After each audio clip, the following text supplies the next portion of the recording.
Let's go to New Orleans and speak to James Farwell. James is a senior fellow at the Middle East Institute. James, thank you for your time. You know what? I'm not going to ask you to comment on Riyadh's continuing denials, because that's what they've been saying for a few months now, ever since the killing happened on the 2nd of October. What I would rather like to ask you is, why don't they just put this to bed and name the person who ordered the killing?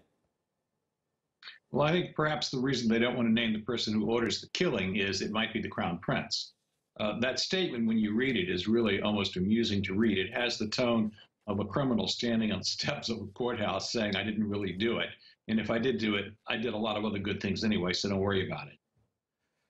What do you make of the story that when Mike Pompeo, the U.S. Secretary of State, went to visit Mohammed bin Salman in Riyadh, he carried with him paperwork which was the American outline for how the cover-up should progress, the cover-up of Saudi involvement in the killing of Khashoggi.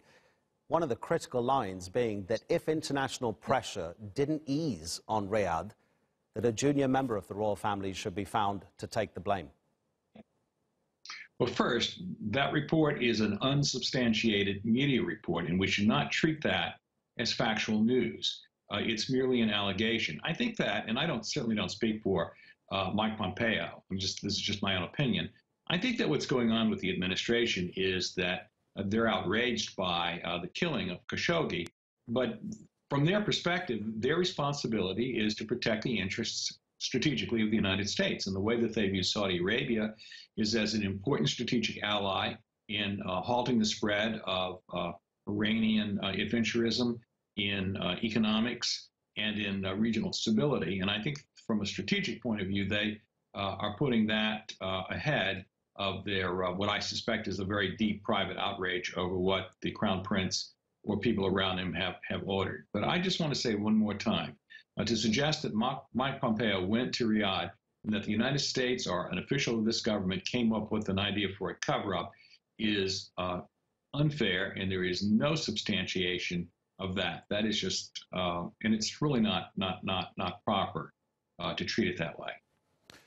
What about the other non-binding resolution that the Senate passed calling for the United States to stop arms sales to Saudi Arabia that it's using specifically for the war in Yemen, and that the U.S. should withdraw all support in the Yemen war that doesn't include any fighting against terrorists? Because it seems a bit rich of the Saudis to say that the U.S. Senate is interfering in the kingdom's internal affairs when Saudi Arabia is involved in a war in another country, let alone the fact that it also abducted Mohammed bin Salman, kidnapped the Prime Minister of Lebanon, interfering in another country's affairs again. You know, that point I think is really well taken. I think what you're seeing in the Senate is again outrage at the debacle that has ensued when Saudi Arabia prompted an invasion of Yemen.